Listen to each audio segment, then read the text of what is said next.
Սառեցված թե սպասողական վիճակ Հայաստան-Ադրբեջան բանակցային գործընթացում։ Քաղաքագիտական եւ փորձագիտական համայնքը այսպես է ձևակերպում հայկական եւ ադրբեջանական կողմում կա ընկալում, որ նախընտրական շրջանում պետք է պահպանել դրական ազդակների փոխանակումը, ինչը ոչ թե բանակցություններին է վերաբերում, այլ ընդամենը իշխանությունների միջև սիմվոլիկ պայմանավորվածության արդյունք է։ Այն հետընտրական շրջանում հնարավորություն կտա կազմակերպել բանակցություններ։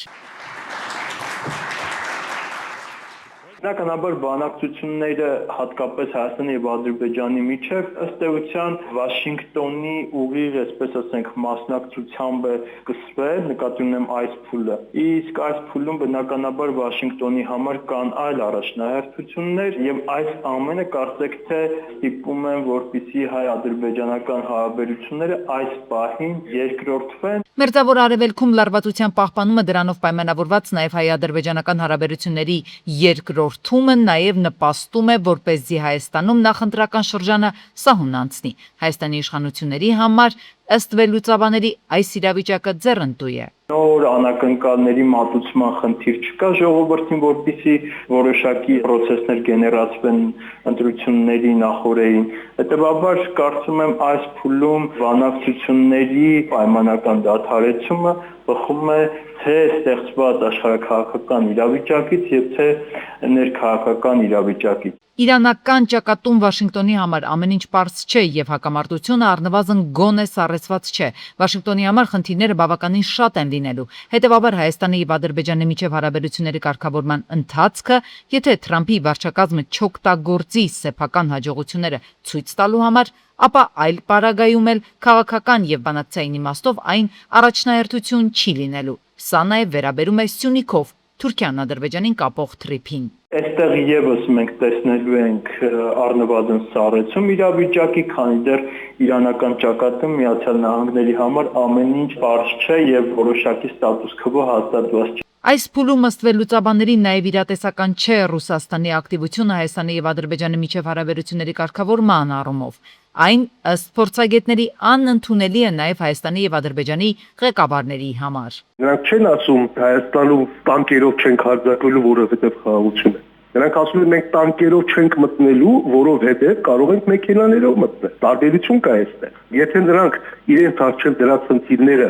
կարծում են, որ կարող են լուծել բանակցությունների միջոցով, ինքու պիտի դա անեն պատերազմի միջոցով։ Տարածաշրջանում կարելի է ասել Իրանը պահպանում է դոմինանտությունը կամ այն կիսում է Թուրքիայի հետ։ Այս պարագայում ըստ փորձագետների քիչ իրատեսական է, որ Ադրբեջանը կամ Թուրքիան որոշեն ռազմական գործողությունների միջոցով ճանապարհ վերցնել Հայաստանից։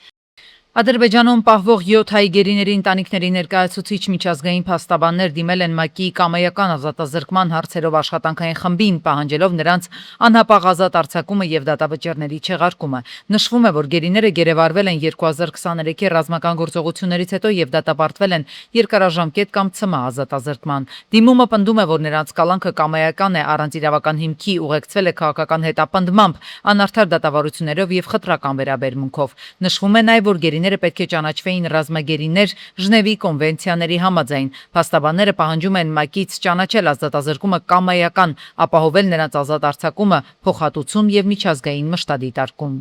Արցախի նախկին պետնախարար Ռուբեն Վարդանյանին տեղափոխել են ՈՒՄԲԱԿ-ի բանտային համալիր։ Այս մասին լրատվամիջոցներին հայտնել է Միեդում հայ գերիների շահերի ներկայացուցիչ Սիրանուշ Սահակյանը։ Նրա խոսքով այդ հաստատություն են տեղափոխվել նաև այլ հայ գերիներ։ Պահման պայմանների մասին ոչինչ հայտնի չէ։ Թափանցիկություն չկա, միջազգային իրավունքի նորմերով սահմանված երաշխիքները խախտվում են։ Մասնավորապես նախապես ընտանիքի անդամներին չեն հայտնել, թե որտեղ եւ երբ են տեղափոխվում ու ինչ ռեժիմի զանգերի միջոցով ինչ փոփոխություններ են լինելու։ Չկա հավաստի տեղեկություն նրանց առողջության, բժշկական օգնության հասանելիության, տարրական կենսապայմանների մասին, ասել է իրավապաշտպանը։ Կշարունակենք եւ տրամաբանական ժամկետներում ավարտին կհասցնենք Հայաստանի եւ Ադրբեջանի միջև սահմանազատումը։ Այս մասին ազգային անվտանգության ծառայության սահմանապազորքերի կազմավորման օրվա առթիվ կազմակերպված միջոցառման ժամանակ ասել է վարչապետ Փաշինյանը։ Նա նշել է, որ առաջիկայում նախատեսվում են նաեւ աշխատանքներ սկսել Վրաստանի հետ սահմանազատման ուղղությամբ համապատասխան պայմանավորվածությունների շրջանակում։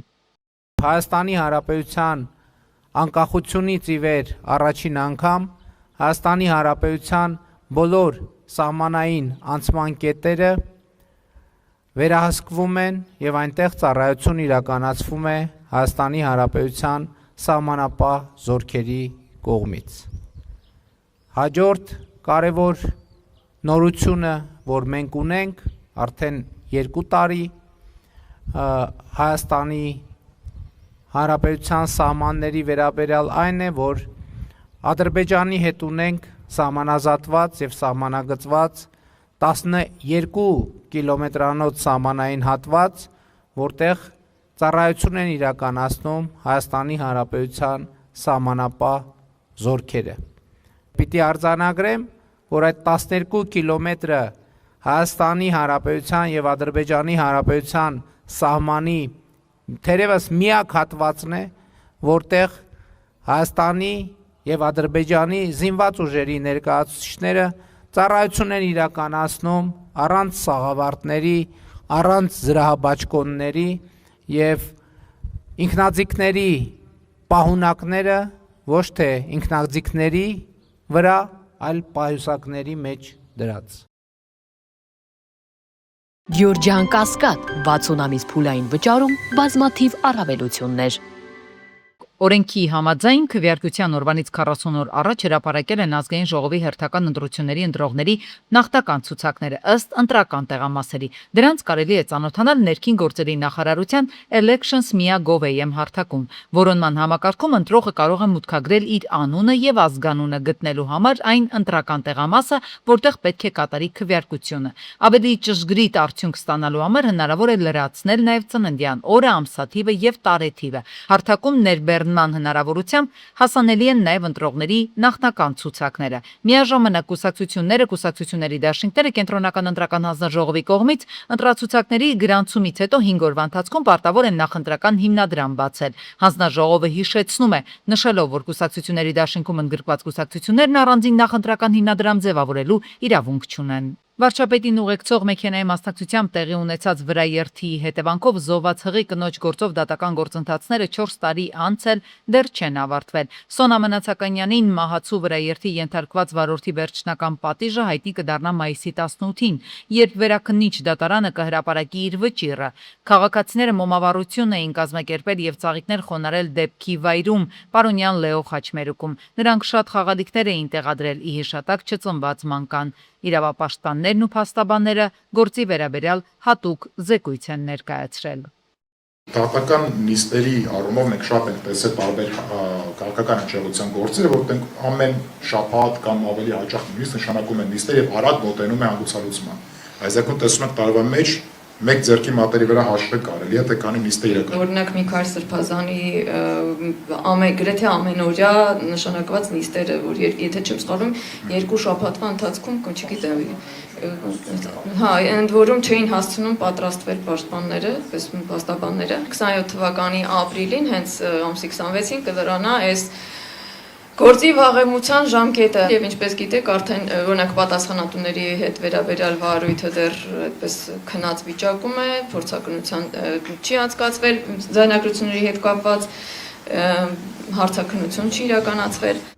Բացառությամբ որդեգրության քաղաքացիական կացության մյուս 6 գրանցումը կատարող մարմինը թվայնացրել է ծառայությունները։ Երեխայի ծնունդը օրինակ գրանցվում է Արմետ համակարգից ստացված տվյալներով եւ ծնողներից մեկի էլեկտրոնային ստորագրությամբ։ Խիստ նույնականացման պահանջը խիստ կարևոր հարցի հետ առնչություն ունենալով է պայմանավորված։ Պարզաբանում են պատասխանատուները։ Ինչ վերաբերում է որդեգրության գործընթացը չթվայնացնելուն, ապա այստեղ որոշ բարդություններ կան, հենց նաեւ տեխնիկական իմաստով։ Դատարանի որոշումը էլեկտրոնային հարթակներում հասանելի չէ, հետևաբար գաղտնիությունը թույլ չի տալիս այն էլեկտրոնային տարբերակով իրականացնել։ Հերթերը կառավարելու տեսանկյունից իհարկե բավական արդյունավետ է, քանի որ այլևս քաղաքացիները այլ ծառայությունները, որոնք պիտի ստանան հենց ՔԿԱԿ սպասարկման կենտրոնում, չեն դիմելու ՔԿԱԿ կենտրոններ, այլ էլեկտրոնային եղանակով են ներկայացնելու։ Օրինակ բավական թվաքանակի աճ ունենք կրկնօրինակ վկայականների ստացման դիմումատուների տեսանկյունից, որը հնարավորություն է տալիս նաև քաղաքացիներին դիմել նաև գտնվելով օտարերկրյա պետությունում, այսինքն եթե քաղաքացին գտնվում է օտարերկրյա պետությունում, այլևս անհրաժեշտություն չունի որևէ մեկին լիազորել կամ ինքը հենց անցամբ ներկայանալ ԽԿ սպասարկման կենտրոն։ Սննդամթերքի անվտանգության տեսչական մարմինը հայտնել է, որ ռուսական մամուլում տարածված տեղեկությունների վերաբերյալ ջերմուկ հանքային ջրի որոշ խմբականակների հնարավոր արգելափակման մասին Հայաստանի պատկան մարմինները Ռուսաստանի համապատասխան կառույցներից պաշտոնական որևէ հաղորդագրություն չեն ստացել։ Ըստ հրապարակումների խոսքը ջերմուկ գրուպ փակbaşնետիրական ընկերության 2026-ի փետրվարի 17-ին եւ մարտի 5-ին արտադրված խմբականակների իրացման կասեցման մասին է Ռոսպոտրեբնadzorի կողմից արձանագրված խախտումների հիմքով։ Սակայն հայկական կողմը նշում է, որ նման տեղեկություն պաշտոնապես չի հաստատվել։ Տեսչական մարմինը ներկայումս ձեռնարկում է քայլեր իրավիճակը պարզելու ուղղությամբ եւ արդյունքները կհրապարակվեն լրացուցիչ։ Պետական եկամուտների կոմիտեն ամփոփել է 2026-ի առաջին եռամսյակի հարկային արդյունքները։ Պաշտոնական տվյալների համաձայն երկրի 1000 խոշոր հարկ վճարողները հունվար-մարտ ամիսներին պետական բյուջե են վճարել ավելի քան 459.2 միլիարդ դրամ։ Տարեսկզբի տնտեսական ակտիվությունը զգալիորեն գերազանցել է նախորդ տարվա ցուցանիշները։ Պետական բյուջեը մուտքագրվել նախորդ տարվա նույն ցուցանիշից ավելի 49 միլիարդ 916 միլիոն դրամ։ Նախորդ տարվա նույն ցուցանիշը կազմել է ավելի քան 409 միլիարդ 353 միլիոն դրամ։ Եկամուտների կառուցվածքը փաստում է ներքին շրջանառության գերակայությունը։ Գումարի հիմնական մասը շուրջ 383 միլիարդ դրամը գեներացվել է հարկային մարմնի գծով։ Մաքսային մուտքերը կազմել են 78.9 միլիարդ դրամ, ընդհանուր մուտքերում ունենալով համեմատաբար փոքր տեսակարար կշիռ։ 1000 խոշոր հարկ վճարողների առաջին հնգյակում հետևյալ ընկերություններն են՝ Mobile Center Art, Gazprom Armenia, Զանգեզուրի պղնձամոլիբդենային կոմբինատ, Grand Tobacco, Soft Construct։ Առաջին հնգյակում Mobile Center-ի եւ Soft Construct-ի արկայությունը ցույց է տալիս, որ սպառողական շուկան եւ ծառայությունների ոլորտը շարունակում են էական ազդեցություն ունենալ պետական եկամուտների ձևավորման հարցում։ Հարկային մուտքերի այս աճը կարող է պայմանավորված լինել ինչպես իրական շրջանառության ընդլայնմամբ, այնպես էլ հարկային վարչարարության արդյունավետության բարձրացմամբ։ Առաջին եռամսյակի տվյալները հիմք են հանդիսանում տարեկան բյուջետային կանխատեսումների ճշգրտման համար։ Ապրիլի 26-ին Եղվար Ձորավան ճանապարհին 83-ամյա Կոլյան Գազել բեռնատարով դուրս է եկել երթևեկելի գոտուց բախվել հողաթմբին, գլխիվայր հայտնվել դաշտում։ Վարորդին առաջին օգնության են հասել քաղաքացիները, օպերատիվ է գործել շտապօգնության բժիշկների հերթապահ վիրավորը վնասվածքներով տեղափոխվել է Արմենիա բժշկական կենտրոն, ժամանել են ոստիկանության Պարեկային ծառայության Կոտայքի մարզի գումարտակի 2-րդ վաշտի 2-րդ դասակի պարեկները։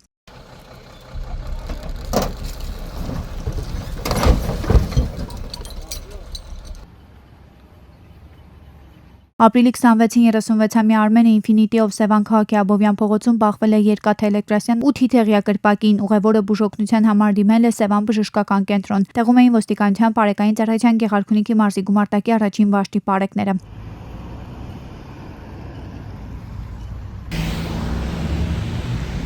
Ապրիլի 25-ին Աճարյան փողոցում բախվել են BMW X5-ը, Տեսլան ու Տոյոտան, 2 հոգի տեղափոխվել են Երևանի տարբեր հիվանդանոցներ։ Ժամանել են ոստիկանության Պարեկային ծառայության Երևան քաղաքի գնդի 3-րդ գումարտակի առաջին վաշտի պարեկները։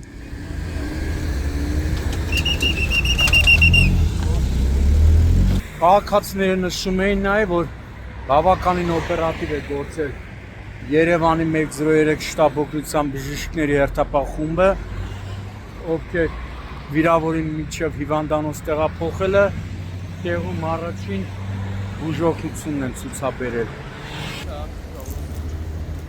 Ապրիլի 25-ին Երևան-Սևան Իջևան ճանապարհին 2 Տոյոտա է բախվել։ 1 հոգու առաջին օգնության են հասել քաղաքացիները, օպերատիվորեն ժամանած Աբովյան բժշկական կենտրոնի շտապօգնության բժիշկների հերթապահ խումբը։ Նա տեղափոխվել է Աբովյան բժշկական կենտրոն։ Տեղում բժիշկները 1 հոգու նույնպես օգնություն են ցուցաբերել, սակայն վերջինը հրաժարվել է հիվանդանոց մեկնել։ Ժամանել էին ոստիկանության Պարեկային ծառայության Կոտայքի մարզի գումարտակի 2-րդ վաշտի պարեկները։ Քան օր առաջ այս ճանապարհը ամբողջությամբ երկաթ արգելապատնեշներ տեղադրվեց։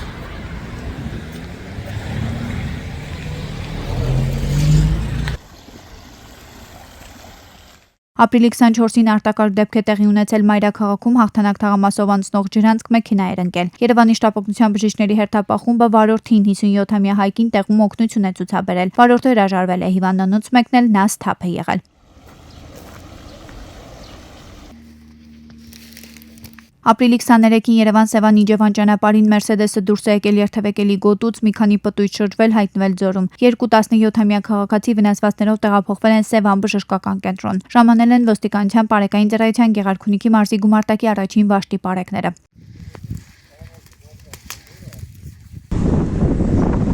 Նույն օրը Մարտունի քաղաքի Ստեփան Շահումյան փողոցում բախվել են 67-ամյա Մամիկոնի Նիսսանն ու 59-ամյա Հուսիկի Վազ 2106-ը։ Վերջինը վնասվածքներով տեղափոխվել է Մարտունի բժշկական կենտրոն։ Տեղում էին ոստիկանության Պարեկային ծառայության Գեղարքունիքի մարզի գումարտակի 2-րդ վաշտի 2-րդ դասակի պարեկները։ 1 2 3 4 Եվ Արմավիրում ապրիլի 24-ին ծառեր են հատվել։ Երևանյան փողոցում անհայտ անձը կամ անձինք մոտ 10 հսկայական ծառ են հատել։ Արմավիրցիներն ասում են, դա կանխելու համար պատկան մարմինները որևէ քայլ չեն ձեռնարկել, կոչ են անում գտնել ու պատասխանատվության ենթարկել արարքը կատարողներին։ Եվ սա այն դեպքում, երբ մի քանի մոտ 1-1.5 կիլոմետր հեռավորության վրա գտնվում է Արմավիրի մարզպետարանը, Արմավիրի քաղաքապետարանը, ոստիկանության Արմավիրի բաժինը ու հիմա տեսնում եք